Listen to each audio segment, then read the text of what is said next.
Climate Check Forum. My name is Boeve. I'm the Executive Director of 350 Action, and I'm speaking to you live from New York. Thank you all for joining us this evening, this afternoon, could be any time depending on where you're calling in from, and we're so glad that you're here. And if you're interested in tweeting at all about this forum, you can use the hashtag ClimateCheckForum. So I'll just briefly go over what we're trying to do here in this event before handing it over to our wonderful speakers. But the reason for this event, this webcast, came up because we're in the midst of a significant presidential election here in the United States, and we're in the midst of a very rapidly changing climate, and no one is talking about it enough.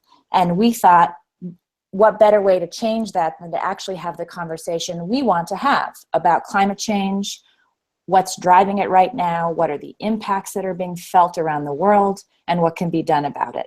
So we have a wonderful set of people who can speak to that tonight, and so grateful for their participation. And just to highlight a couple of points before we dive in, we have over 2,000 people who have RSVP'd to join us tonight. So if you're tuning in, you're one of thousands who are interested in breaking the climate silence. So thank you for that. And if you're interested in taking action as a result of this conversation, you can go to our one-stop action hub at 350action.org, where we have a lot of ways you can get involved in the election, right in your house, or by going to travel somewhere else. And so with that out of the way, look, it's pretty basic. There have been 2 national debates. There have been 0 questions specifically about climate change. And there was even, in the last debate, an opportunity for people to vote for questions about any topic. I don't know about you, but I looked and there were questions about education, human rights, gun control, tons of issues. It turns out the climate change questions got tens of thousands of votes. Just to take one example, here was a question. As president, what are the steps you will take to address climate change? This was the 4th highest voted question of all the questions that were submitted, with 46,470 votes. And yet we didn't hear the candidates being asked about this at all. So we know that as a movement, we have to build power so that our issue cannot be ignored, and we're going to continue to fight for that. And we also know, or we have some hypotheses about why climate change doesn't get asked about. Of course, that leaves the fossil fuel industry, the likes of Exxon, off the hook. The less we talk about climate change, the more they can keep doing what they're doing. So we know what the problem is. We know we have work to do. But nevertheless, this has to be an essential topic. It has to be as important as what the candidates' stances are on whether they send in their tax returns. We need to hear what they're going to do about climate change. So no matter what in this election, we're going to be working hard all the way up till November 8th. But the day after, when, fingers crossed, Hillary Clinton is elected, we'll be on the streets right away. And we're going to be marching, we're going to be divesting, just like we did the first day after the election in 2008. So there's no question that we have a lot of work to do as a climate movement, but we're going to be working hard no matter what. So with that, I'm going to introduce our speakers. We have, first, I'm going to say everybody's names, and then they'll each introduce themselves. So Bill McKibben. You know Bill, author, environmentalist, dear friend for many years, the true fighter in the cause who's been watching elections and climate for many, many years. We have Xiuhtezcatl Martinez with Earth Guardians, who's been a champion of this cause, traveling all over the world with his message. We have Ricot Jean-Pierre with the Haitian Platform to Advocate Alternative Development. We're honored that Ricot is joining us because, as you all know, Hurricane Matthew wreaked total havoc in Haiti, and Ricot has been working before that and currently, and so we're so glad he could make some time to be with us tonight. And lastly, Yong Jung Cho, who is the founder of All of Us, which is a millennial organizing platform. So that's who you're going to hear from tonight. That's enough from me for now. first we'll just hear their introductions. So Bill, why don't you go first? Well, May, thank you, and thank everybody on this call. Stop me if you've heard this before. We just got the new data for September. It globally was the hottest September that there's ever been. That's as of 2 hours ago. The planet is heating up at an astonishing pace, and this election is heating up too. May was kindly introducing me in all kinds of ways, but what she wasn't saying is that I'm the old person in this gathering. So one of the things that I need to tell all y'all who haven't seen as many presidential elections is that they're not all this terrible. Donald Trump is truly different from anyone that we've ever had before, and not just because he's a creepy pervert that you wouldn't want to be in the same room with. He's also an extraordinary danger to vulnerable people and a fragile planet, and we've got to figure out how to stop him, which is why I've been spending much of this month off in Ohio and Pennsylvania registering young voters, and why everyone's working real hard. Not because we have any saviors. The fall is not as exciting as this time last year, when those of us here in the great state of Vermont were at work supporting our neighbor and friend, Mr. Sanders. But grave and overriding danger in this election. We may not have the best candidate we ever had, but we definitely have the worst candidate we ever had. And so we're hard at work, and we're glad you guys are joining in. Thank you, Bill. I wanna appreciate you guys for putting together this kind of conversation. And being 16, I can't vote, but I've been paying very close attention to this election cycle. And as a young Latino climate activist, young Latino Indigenous climate activist, it's there's a lot at stake in this election for a lot of people, and for the climate in particular. And I feel like one of the things, I guess just to introduce myself, my name is Xiuhtezcatl Martinez. I'm 16 years old. I'm a frontlines climate activist, spokesperson, representative for my generation in my community. And in this last election cycle, I've seen a lot of people putting a lot of energy into this election, which is, I think, a good and bad thing. And the way that I see it is that regardless of what happens in this election, we have to continue to work as a movement. And everything that happens here, and the most impact that we can have, is to vote, to use our voices, but then also to stay engaged, stay involved, and stay connected to the movements that people like Bernie Sanders have helped create. These political revolutions to push the boundaries farther than we've ever had, to get more progressive things on the table, to have conversations about climate change, about free healthcare, about all these different kinds of issues that are incredibly important to talk about. And as a member of the generation that's inheriting the country that's going to be dictated by our next president, there's a lot at stake for me personally. And I believe that our voices as people have just as much of an impact as our leaders in office. And to continue to pursue the greatest change that we can in both places, where we can push for solutions, we can push for more progressive things on the ballot, and have the conversations that need to be had when it comes to educating a generation, and leaving something behind today, laying groundwork today, action on climate change and all these different things, so the generations in the future can carry on the things that we have started among this generation, starting at this election. Thank you, Xiuhtezcatl. And Rico, you just got back just in time with the technology. So can you offer us your who you are, what you're working on, and why you wanted to be part of this tonight? Thank you. I'm sorry, people, because I'm experiencing some problem with my cell phone since I got a problem with my now it's my cell phone that's giving some problem. Jean-Pierre, and I'm working with the Haitian Advocacy Platform. We're working in advocacy on public policy and also on social Haitian social rights, and also supporting basis community to build alternative of the economic model that's exclude people and creating poverty in the Great South, particularly in Haiti.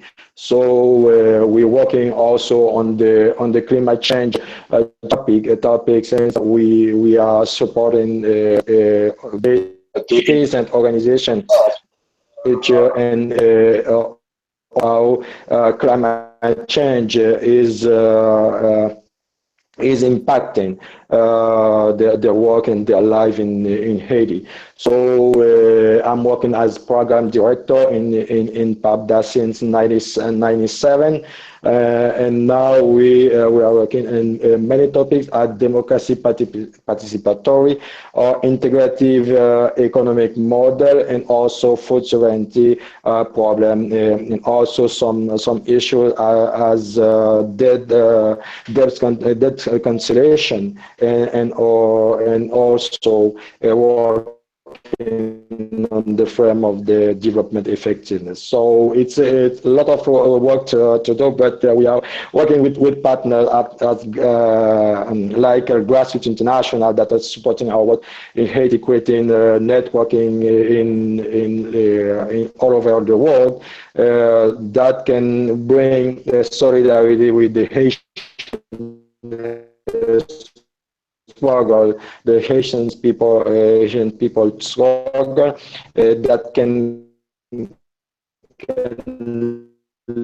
lead us to make an alternative to this economic model that in our life in Haiti. Thanks everyone to be.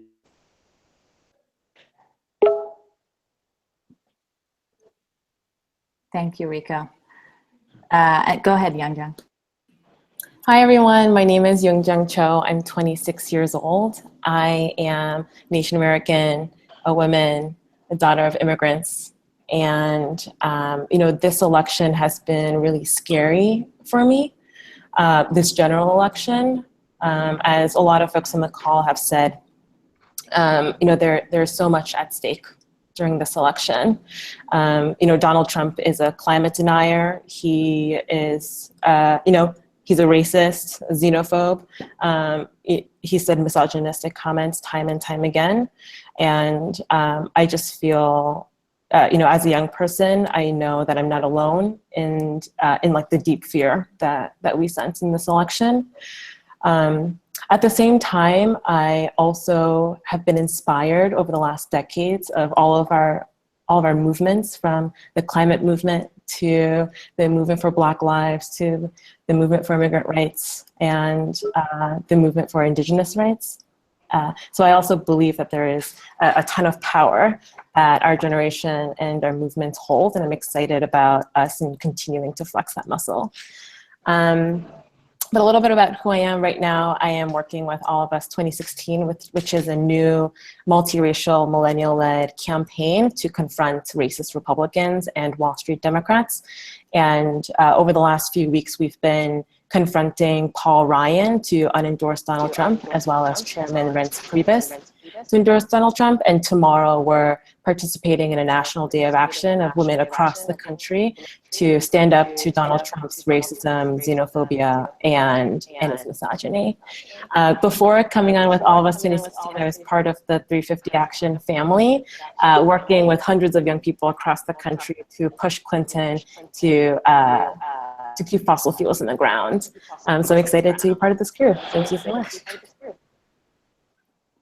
Thank you, everyone. And I know there's some echoes and various technological challenges, so thank you for bearing with us. But it's amazing we can even have this conversation with all of us in so many different places. So we're doing the best that we can. So you've heard from all of our speakers, and now I'm going to ask everyone some questions. And if you're listening and interested in doing some tweeting, please use the hashtag #ClimateCheckForum.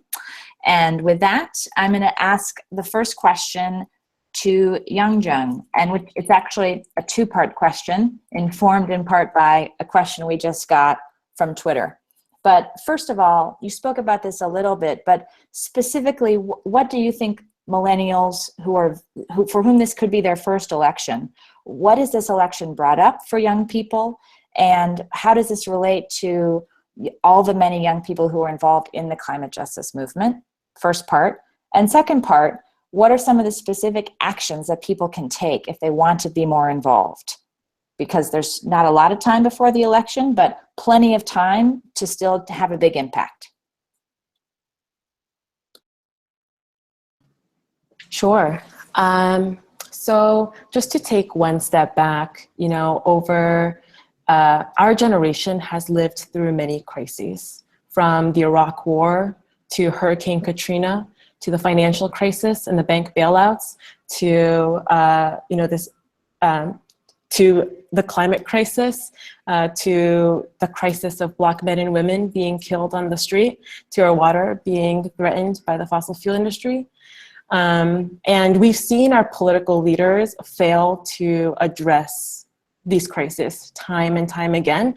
And what has happened in response to all these crises is that young people and movements have been born. The movement for Black lives, the climate justice movement, the immigrant rights movement, Occupy Wall Street, all of our movements have been filling in this democracy deficit. And so in response to the failure of our politicians who have been either bought out by Wall Street or have been bought out by the fossil fuel industry, young people have been leading the fight in filling this democracy deficit. So, in the face of these crises, there is also so much hope because people have been working together and fighting together. And in terms of what we can do, there's so much that we can do. I think over the last few weeks in particular, again, like Donald Trump has said, inexcusable things since the very beginning of his campaign. Since the very beginning of his time in his public eye, since the very beginning of his campaign, he's advocated and bragged about building a wall. He's bragged about sexually assaulting women. He's bragged about not paying any taxes. These are unacceptable, and yet the Republican Party continues to turn a blind eye and pretend it never happened. And we need to make sure that leaders of the Republican Party are putting the country before their party. And so, I think there is a big role that young people can play in continuing to push Republican Party leaders to unendorse Donald Trump and stand with young people in our country instead of hiding and instead of choosing the selfish route. And we should all be going out to the polls on election day and volunteering and making sure that our friends are going to vote. I'm not alone in that we don't have any illusions that Hillary Clinton is going to be the answer to our climate. She's not going to be the solution to our generation. We saw that when she picked Ken Salazar, who was a pro-TPP advocate, pro-fracking advocate, as her transition leader. With the email leaks that just happened, we know that Clinton told young people like me to get a life when we were pushing her to keep fossil fuels in the ground, or to put a moratorium on fossil fuels, or to say no to the Keystone XL pipeline. So, we have no illusions that getting Hillary Clinton elected is going to be a solution to our generation, but she is the only person on the ballot who can be defeating Donald Trump. And so we need to make sure that we are playing for the fields that we're going to be fighting, that our movements will be fighting on. Also, just to quickly comment on that, I feel like the solutions that our movement and our world, our country needs aren't going to come simply by electing a president. Turning in your ballot is not the only way the change is going to happen. And if you look back historically, that's never been the case, where electing a leader to speak on our behalf has never been enough to create the changes that we want to see in our country. It's going to take grassroots movements. It's going to take revolution in our streets, in our courts, in our communities, in our homes, in our lives. And that, and obviously voting is a huge part of that. But I think a huge thing we got to remember is one of the biggest ways that we can participate in all of this is the things that we do in our community, in our lives, with these grassroots movements to continue the momentum to push for change on local, statewide, and then national levels. Global impacts start with small beginnings, for sure. Thank you so much for saying that. And I was actually just going to ask you about one of the most important civil disobedience movements that's going on right now, which is at Standing Rock. And I know you've been there, you've been on the ground, and can you speak to us about what that experience was like, what's happening on the ground, and what we can do to be supportive, and how you see that fight connecting to the current politics that we find ourselves in? Definitely. So I am definitely not I wouldn't consider myself a Standing Rock frontlines fighter because I haven't been out on the front lines enough.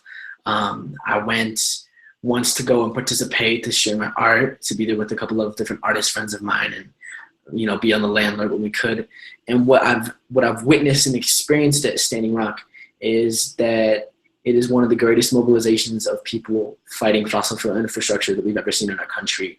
The change that is being forced, that people are demanding for out there, is about so much more than just this one pipeline. It's about more than fossil fuels. It's about more than, indigenous rights. It's about every project that threatens our voices, our lives, our children, our water. And it's bringing attention to an issue in a way that is bringing so many people together. And when I went out to Standing Rock, I saw that it wasn't, what I witnessed was children riding horses around the camp, and grandmothers and grandfathers preparing food for everybody, and leading ceremonies. I saw, men and women that were, collecting, different donation goods and spreading the stories and live streaming and helping spread that awareness. It wasn't about an organization or about activism even. It was about people standing up for their water, their rights, their voices. That, as we saw hundreds of years ago, like, land was being taken from people in this country to create a foundation of what America has become.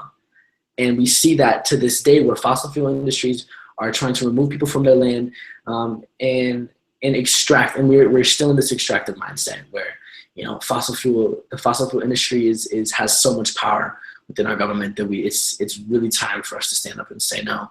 And I feel like in a connection to this election, we have a lot of power to influence our leaders to create change. And when Obama said no to the Keystone XL pipeline, it wasn't because he was feeling like he wanted to say no to a pipeline. It was because hundreds of thousands of people all over the world mobilized to demand for justice, to say no to one of the greatest fossil fuel infrastructure projects ever to be proposed to cross this country. It was because of the pressure of indigenous people, of young people standing up for their rights, for their voices. And at Standing Rock, it's going to be the exact same thing, because we're not backing down. Those frontline fighters are not going to leave. We need to continue to send our support. We need to continue to send donations in whatever way that looks like. Continue to share the story, because mainstream media isn't picking it up. Even on our social media channels, the different media that we're allowed to post out is being censored because they don't want us to tell this story, because people are afraid of the amount of power that we have. The fossil fuel industry is afraid of the amount of power that people have to overthrow a multi-million-dollar industry that is no longer going to be valid in this world that is coming in the future. Fossil fuels is not the future of our energy, and they know that. The fossil fuel industry knows that, and they are afraid of these last stands that people are taking to say no to this. So continue to support Standing Rock. That is one of the most important frontlines fights that is happening that you could support as a gesture to show solidarity and take action to address one of the greatest problems of our time, with fossil fuel invasion, as well as the climate movement. Thank you. And we had a bit of a switch, but we're very happy that Sarah Mersha is with us. Sarah is the Director of Grant Making and Advocacy at Grassroots International, and Grassroots International has been doing a lot of work in Haiti over many years, and particularly right now. And Sarah and Rico have been communicating behind the scenes during this webinar because of some of the tech issues. So we're really glad Sarah's with us and can speak to some of that work. And since we weren't able to do an introduction with you, Sarah, feel free to say a little bit more. And can you describe, from what you're hearing and from the communities you're working with, describe what is happening, what has been the devastation of Hurricane Matthew in Haiti, and what are some of the social movements working on, and what have they been working on even before this happened? Absolutely. Thanks so much, May, for inviting us in, and we're hoping that Rico will be able to reconnect, but it's really an honor to be able to talk with you all about what has been happening in Haiti. Grassroots International is an organization that really is about supporting, accompanying, working with social movements on the ground of people who are on the front lines of climate change and of struggles for rights to land, water, and food sovereignty. And so we've been working with movements in Haiti for 20 years. And organizations like the Haitian Platform to Advocate Alternative Development are some of the most amazing and inspiring groups that we have the privilege of working with. So for many years, these movements have been really pushing for sovereignty and control of their own land and territories, and they've been seeing how climate change is affecting them in a number of ways. For the last 3 years, there's actually been a sustained drought in Haiti up until just the other week when we saw Hurricane Matthew hit so hard. And so, some of the impacts that we've heard from our partners include incredible loss of life, over 450 confirmed deaths so far, and probably much higher than that. Incredible loss of homes and crops, people's livelihoods, their farms, completely devastated. And this is something that we see that there's, structural causes, root causes, and that's something that Rico and other partners in Haiti talk about, that really the economic system that's based on exploitation is the cause of these disasters, and that we have a particular responsibility coming from the U.S.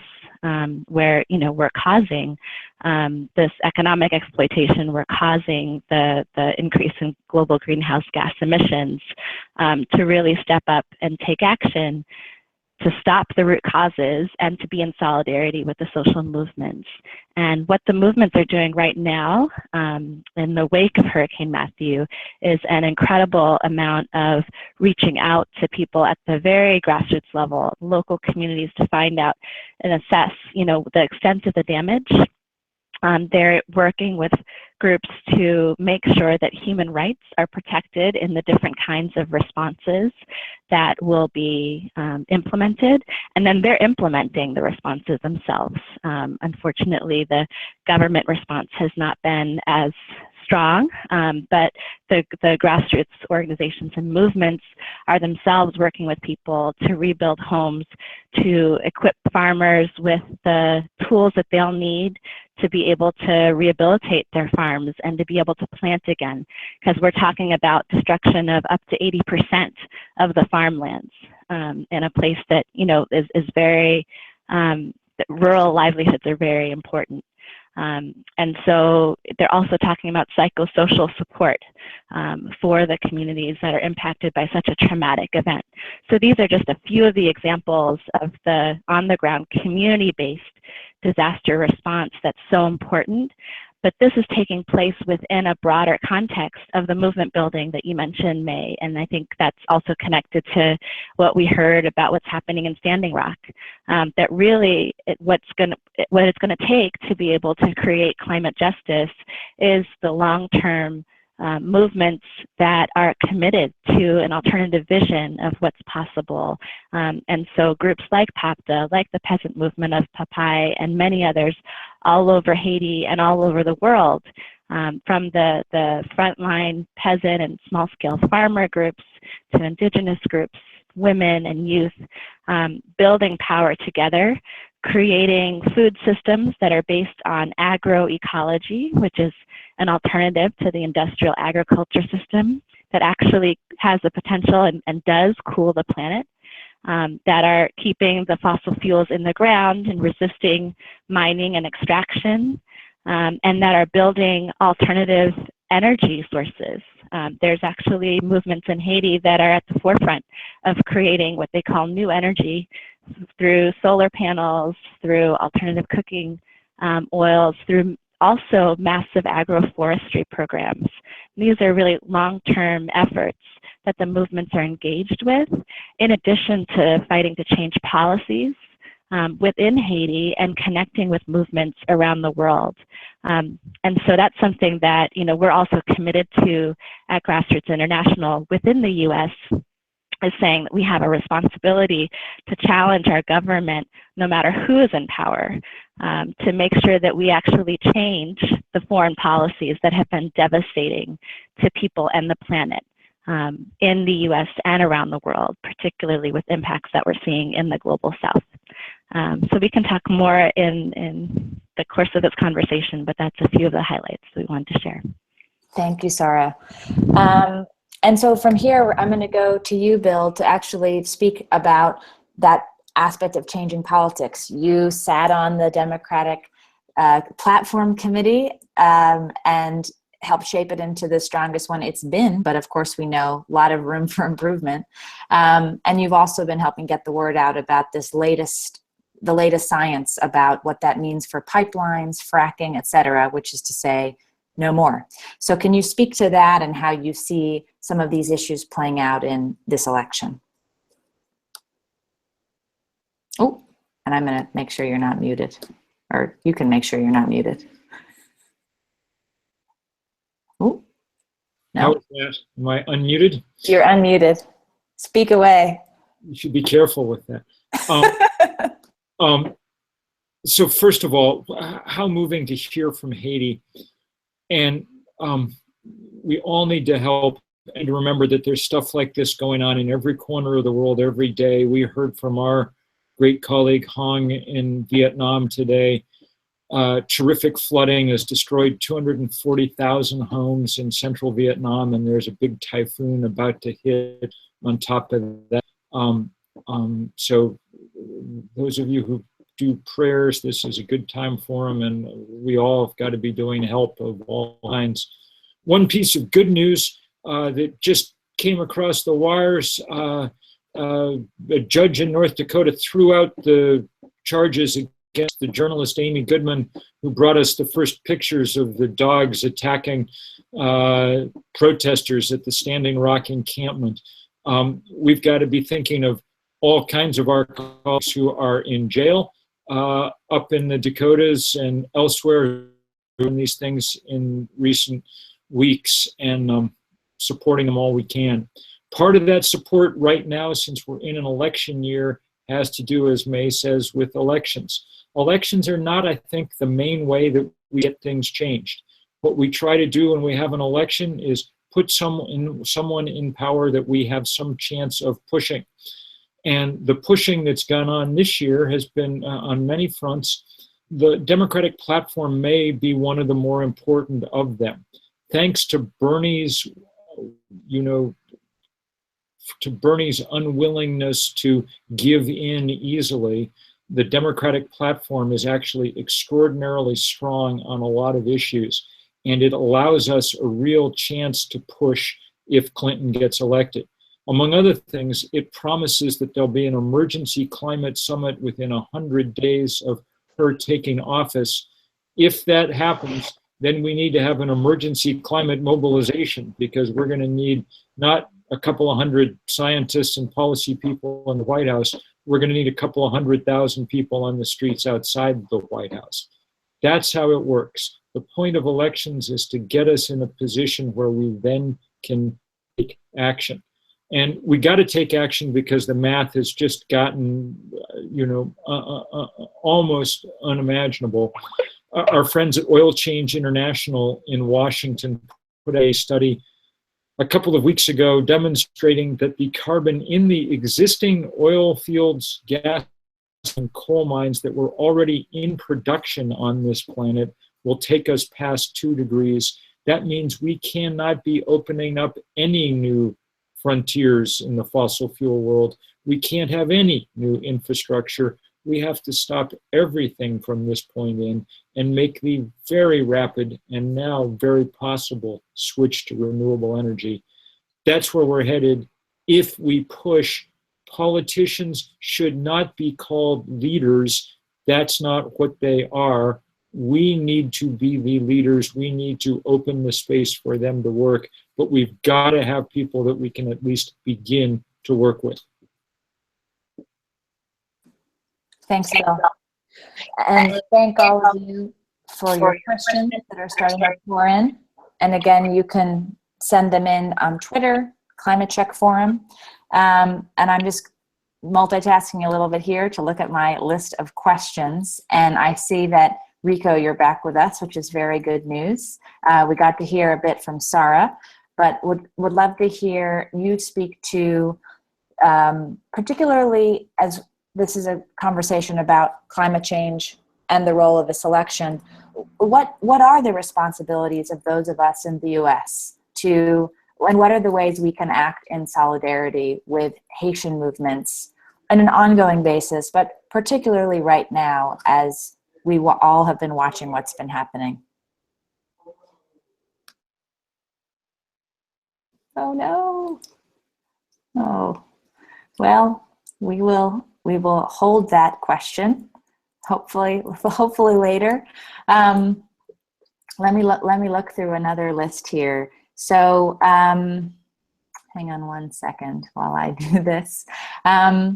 So I would, sorry, this is the unglamorous side of webinars where you're going between windows. Well, I want to ask a follow-up question to you, Yong Jung, about specifically these debates and what would it actually take to try and change the political climate we're in, where it is possible for a question that tens of thousands of people vote for is a very important question, yet we don't hear about it at all. And in the last debate that just happened, the one side reference to climate came up in the question around the economic transition from coal to clean energy, which, as we know, is very important, but didn't manage to bring up the issue about climate change more broadly. So what are your reflections about that? What are some of the things that activists and organizers are doing to try and actually influence the debates, whether it's being outside or trying to otherwise get in there and influence what's happening? Yeah, I think I heard that the last debate was the most watched debate in American history. I think that's right, or one of the most watched debates in American history. And I think one of the reasons, unfortunately, that that's the case is because this election is no longer about issues. And it was very clear in the very beginning part of the debate when, Trump was asked about the Access Hollywood tapes, and he immediately pivoted towards ISIS. For the majority of us, that seemed to have made no sense. But what he was doing is pivoting from, oh no, I'm not a sexual predator. Oh, here's this bigger, scarier thing, ISIS. Everyone be afraid of ISIS. I think that translates back to what the Republican Party has always done of using fear and hate to distract the American people. But coming back to your original question about what can we do to influence the debate, I think it's what Xiuhtezcatl and everybody else on the call has been saying is it's the role of movements. Our movements have shifted the debate on climate and have pushed policies forward. I think what's unfortunate about this election in particular is that, Donald Trump is an extraordinary candidate. He's a great threat to our climate. He's a great threat to our generation, a great threat to our country, a great threat to our republic. And so this election really is not about the debate. Is not about the issues, but about defeating someone who is putting a lot of our lives and our futures on the line. Thank you. We've just gotten a new question in, which I'm actually going to open up, and anybody can answer this one with your thoughts. But it's actually taking us back in time to the Democratic primary debates where there was a question specifically about fracking. So what was different about that? How did that question get in? And what is next in terms of how the fracking movement moves forward in this election, where we know that this is one of the areas where we're going to need to push particularly hard? Why don't you kick us off, Bill, and then others feel free to weigh in. Take a crack at that. Look, the fracking thing is going to be a just crazy fight. And in fact, it's gotten kind of worse in the last couple of days because we've seen these leaked speeches that Hillary Clinton was giving where she was talking about how she wants to stand up for fracking and so on and so forth. Great work from people like Yong Jung and her colleagues managed to get her on the record as saying that in her administration, there'd be only a tiny, tiny number of places where we'd be able to frack. We're going to have to work hard to hold her to that promise. It's clear. It's also clear that Donald Trump wants to frack everything, drill everything that there possibly could be. He's insisted that we have enough coal in this country to last 1,000 years, which might be true, but he's determined it all up. He's announced that he's going to build the Keystone Pipeline beginning on day one, and later on day one, he's going to abrogate the Paris Climate Accords. So we're fracking, I think, in a Clinton administration is going to be maybe the biggest point of tension and fighting, and we're going to have to come out of the gate making it clear that it's not okay. And, you know, she said in a talk apparently not long ago that environmentalists should get a life. You know what? That wasn't a very nice thing to say. We'd actually, none of us, all that desperate to spend all our time fighting fossil fuel infrastructure. What we need is some people who are willing to pay attention to the science. And she's partway there, but it's going to take a lot of work to get where we need her to be and where physics and chemistry need her to be on this. We know now that fracking is nothing. It's as bad for the climate as burning coal. And I think that message is through. The problem is that politicians are always 4 or 5 years behind the science. And so our job is to speed them up. Thanks, Bill. Anybody else want to add on to this one? Yeah, I had a comment. Being on the front lines of fracking, Colorado has 130,000 wells that have been drilled in the state. Industry wants to drill another 100,000. Our congressman, our governor, most of Colorado politicians have been bought out by the oil industry, and we live in a place where we have had significant success within our movement to create change, and that was with zero support from our elected officials. Where we have had bans and moratoriums in 5 different municipalities in Colorado. Each of which were then sued by the fossil fuel industry and Governor Hickenlooper for taking municipal actions to combat fracking. Excuse me. I live in Boulder County, and the county adjacent to mine. I know kids in Erie, Colorado, that suffer already from the impacts of fracking because of the numerous wells surrounding their schools, surrounding their homes. If you know what fracking is, it's a process of fossil fuel extraction that goes deep into the shale gas that's way underneath the ground. And mixed with water, chemicals, and sand, they fracture the shale to release oil and gas from these deep shale pockets. And the impact that it has on our water, on our air, is absolutely devastating. The impact it has on our climate is also pretty bad because methane, which is the main greenhouse gas that it releases, is 70 to 100 times more potent of a greenhouse gas than carbon dioxide. So it's not a safe transition away from any kind of fossil fuels. It's just as dirty of an energy source. So from the front lines of fracking, listening to Hillary say that she's supporting that industry is incredibly disappointing. But I also feel like, you know, we're going to have to get her on board. And if not, we're going to continue to take local action in our streets and in our communities.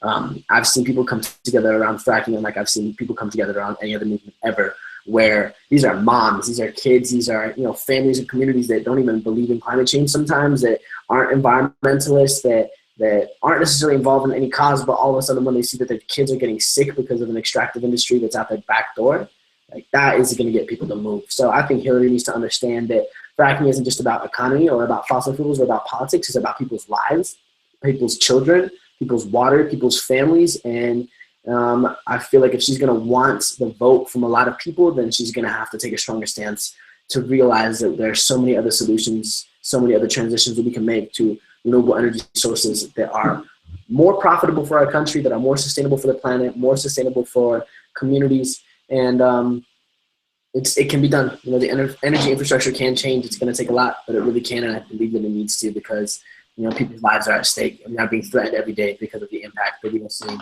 from different problems like fracking. Thank you. Welcome back, Rico. So I'm actually going to move us into our closing question and ask everyone to speak to it. And once again, this is the Climate Check Forum, hashtag Climate Check Forum if you're tweeting about this at home.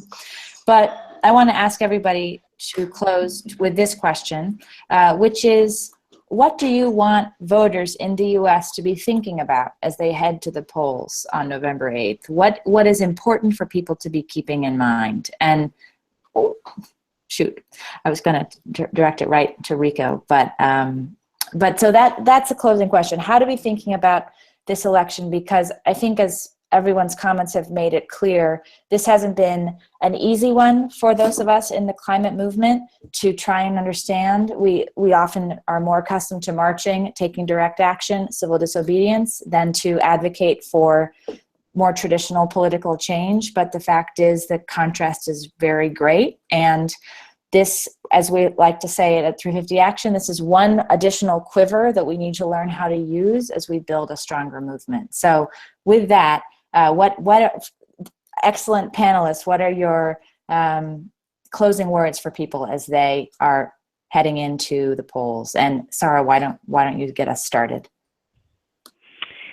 Sure. Yeah. Thank you for again, for creating the space for this dialogue. I think for us, really the most important thing is, what is the long-term movement that we're building, and how are we building connections, you know, not just November 8th, but be it before and much longer after, particularly with the communities that are experiencing the firsthand, strongest, most severe impacts of climate change, and following their leadership and building together with them. So, for example, you know, thinking about how to be in solidarity with movements in Haiti right now.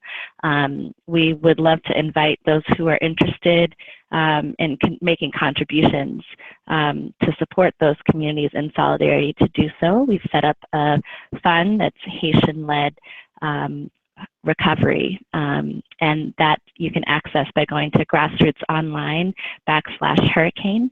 100% of all the contributions will go to the Haitian movements themselves that are doing the community-based disaster response and the longer-term movement building. So that's just one way, but I think, you know, one of the other speakers earlier talked about Black Lives Matter, and I think this is just another example of the connections between climate justice and Black Lives Matter when we think about who are some of the communities that are first impacted, you know, really the importance of drawing connections between those movements. And we know that there are some really important, strong movements in the US that are taking important leadership on climate justice. So I think the real answer is the connections between the movements in the US and those around the world, particularly in the global South, and really having a long-term view so that we can create the fundamental structural changes that we need to see. I love that. Thanks, Sarah. Xiuhtezcatl, what shall we all be thinking about as we head to the polls? I believe that our responsibility as a member of the generation that will be allowed to determine our leaders this election cycle, if you have the power to vote, to use your voice in that way, that our responsibility is to not only vote for ourselves, for the issues that we care about, but to think about generations down the road, the children and all the people in the world today that don't have a voice in our election cycle, that do not have a vote, that think about the future of the planet that is going to be left to those that have not yet been born. It's incredibly critical that we take action to vote not only for a candidate, but for a platform that will allow change to happen. And this is just one step of many that needs to happen to create the change we want to see in the world. This is a damn good place to start. And your voice will make a difference. And just remember all of us that do not necessarily have a vote in this election. And vote for the children in the world that you care about. And think about the legacy you will leave behind based on the president that we will elect. And then from there, the legacy that we write as a generation and as a people that are remembered on Earth today will be determined by the greater action that we create as a movement. Absolutely. Thank you. I wish you could vote this election. 2 more years. Yong Jung, go ahead. What do you want us to be keeping in mind? Great.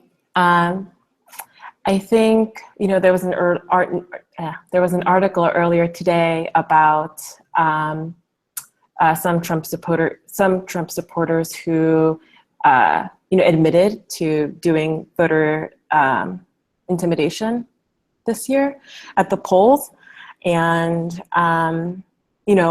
Donald Trump has been encouraging that and had encouraged that during some of his rallies.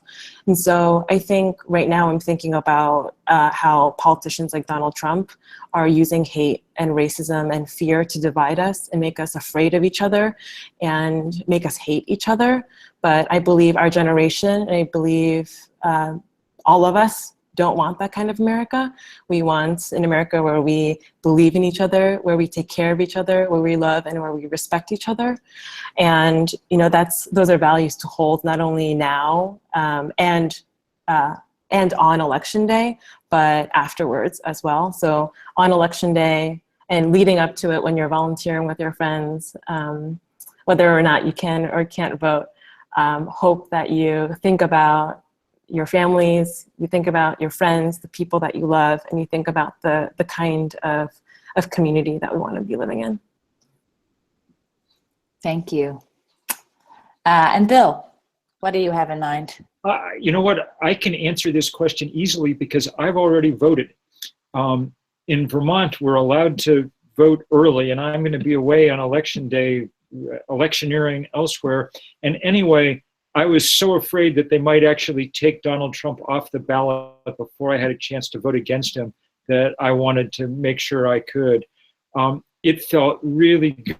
It felt like being one small antibody fighting against the virus that's infecting our country. And I'm very hopeful there are going to be enough of us antibodies for the moment to fight off this poison. It also felt good to vote for some really terrific and progressive candidates down the ballot.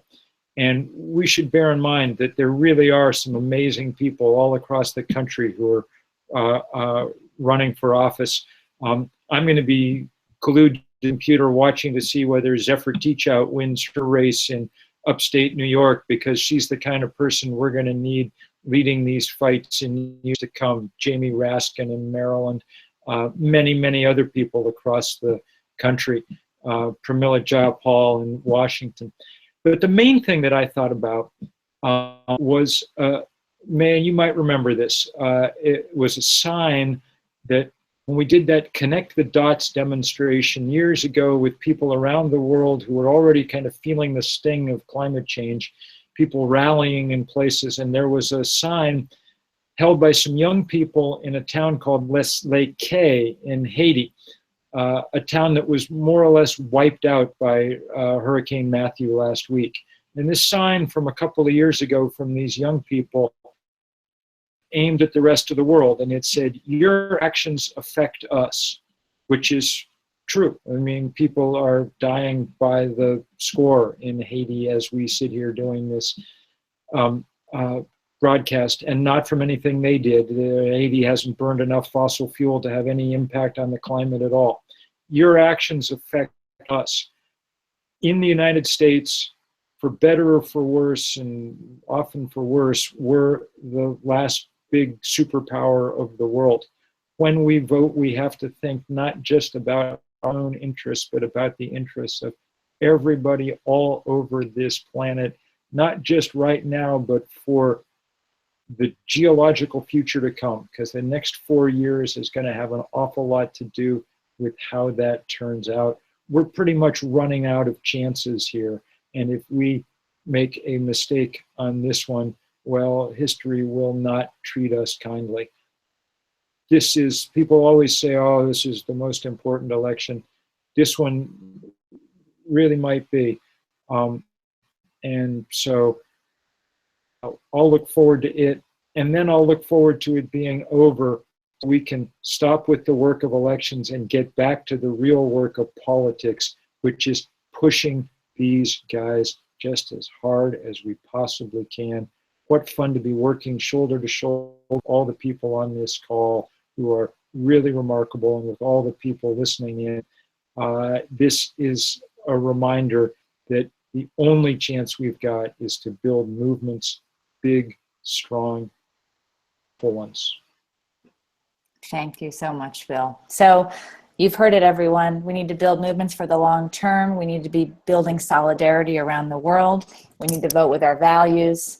These are all good things to be keeping in mind. And I'll add something I heard that I haven't been able to get out of my head, which is from the author Rebecca Solnit, who said, voting isn't a Valentine, it's a chess move, which I really liked. And this is about our strategy for a movement. This is about where we want to head long term. And I don't know all the people personally listening in on this webinar, but I have a feeling a lot of you have been working very hard in the movement for a very long time. And I want to appreciate that. And I want to appreciate you taking an hour out of your day to join us. And also for those of you who've been working really hard on this election. And as we've said a few times, it's hard work. It's, for some of us, it's different work. And we really appreciate that too. And if you're listening to this and you're scratching your head about whether you want to do more, get more involved, it's easy, and we hope you'll do it. And you can find a lot of different resources from a lot of partners if you go to 350action.org. If you go to our Twitter, you can get more information about all of our speakers and their work. And with that, I just want to say thanks to all of you for joining us, for speaking to all the ways that climate change is connected. And I think tonight was a great example of all the ways in which we understand how important this issue is, how deeply connected it is to all the movements we care about, and the importance of building that for the long haul. So thanks, everybody, and take care.